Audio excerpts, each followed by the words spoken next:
ያን ዲዮማንዲ በ15 ዓመቷ በሞት ለተለየችው እህቱ የጻፈው ልብ የሚሰብር ደብዳቤ። እንዳለፍሽ በነገሩኝ ቀን አንዲት ጠብታ እንባ እንኳ ያፈሰስኩ አይመስለኝም። ደንግጬ ነበር። ለሌጋኔዝ የመጀመሪያ ጨዋታዬን ካደረግኩ ጥቂት ሳምንታት ሆኖኝ ነበር።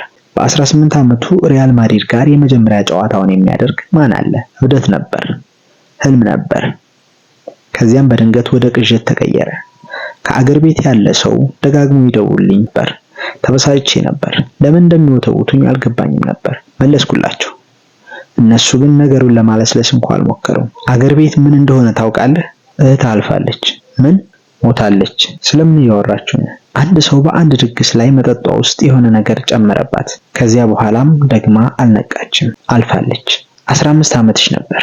15። ምንም ምላሽ አላገኘሁም። ለምን እንደሆነ ማወቅ እንደምፈልግ አላውቅም። ምናልባት ቅናት ሊሆን ይችላል። ምናልባት በአገራችን የሚሆኑ ነገሮች ሊሆኑ ይችላሉ። ምናልባት ልጠብቅሽ እችል ነበር።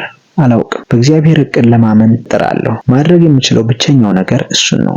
አንቺን ለመርሳት እየሞከርኩ አይደለም፣ ምክንያቱም መቼም እንደማረሳሽ አውቃለሁ። ማድረግ የምችለው ብቸኛው ነገር ይህንን ህመም ተጠቅሜ ይበልጥ ጠንክሬ ለመስራትና አብረን የተመኘነውን ሁሉ ለማሳካት ነው። ይህንን የምጽፈው ስለ እሱ ማውራት ስለማልችል ነው። ይህንን የምጽፈው አንቺ መኖርሽን እንድትቀጥይ እንደማደርግ እንድታውቂ ስለምፈልግ ነው። መላው ዓለም ስምሽን እንዲያውቀው አደርጋለሁ። መላው ዓለም። በእግር ኳስ ሜዳ ላይ የማደርገው ነገር ሁሉ ላንቺ ነው። አንቺን ካየሁሽ የመጨረሻ ጊዜ ጀምሮ ብዙ ነገሮች ተከስተዋል። አታምኚውም። እኔ ራሴ እንኳን ማመን አልቻልኩም። ሜዳው አሁንም እንደ ቤቴ የሚሰማኝ ብቸኛው ቦታ ነው። ሰላም የሚሰማኝና አንቺን ማነጋገር የምችልበት ቦታ ነው። ብቻ እዚህ ኖረሽ ልነግርሽ በቻልኩኝ እመኛለሁ። እናደርገዋለን ያልሽው ነገር ሁሉ እውነት ሆኗል። ነገ ወደ ዓለም ዋንጫ እንሄዳለን። ምርጥ ወንድምሽ ለኮት ዲቫር ሊጫወት ነው። እንደ ድሮግባ፣ እንደ ያያ፣ እንደ ጀርቪኒዮ እንደ አንድ ጨዋታ እንኳን አልቆጥረውም። እንደ ትልቅ መድረክ ነው የማየው። ይህ አንቺ በእኔ ውስጥ ያየሽውን ነገር ለመላው ዓለም ለማሳየት ያለኝ ዕድል ነው። ግባ ገባሁ ቁጥር ሁሉም ሰው ስምሽ እንዲያውቀው አደርጋለሁ። ማንም እንዳይረሳሽ አደርጋለሁ።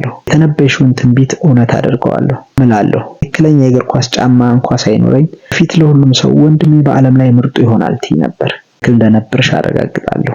ወይም እየሞከርኩ ሞታለሁ። ወንድምሽ ያን። ያውን ሳነበው ልቤን ስለነካው አጋራኋችሁ።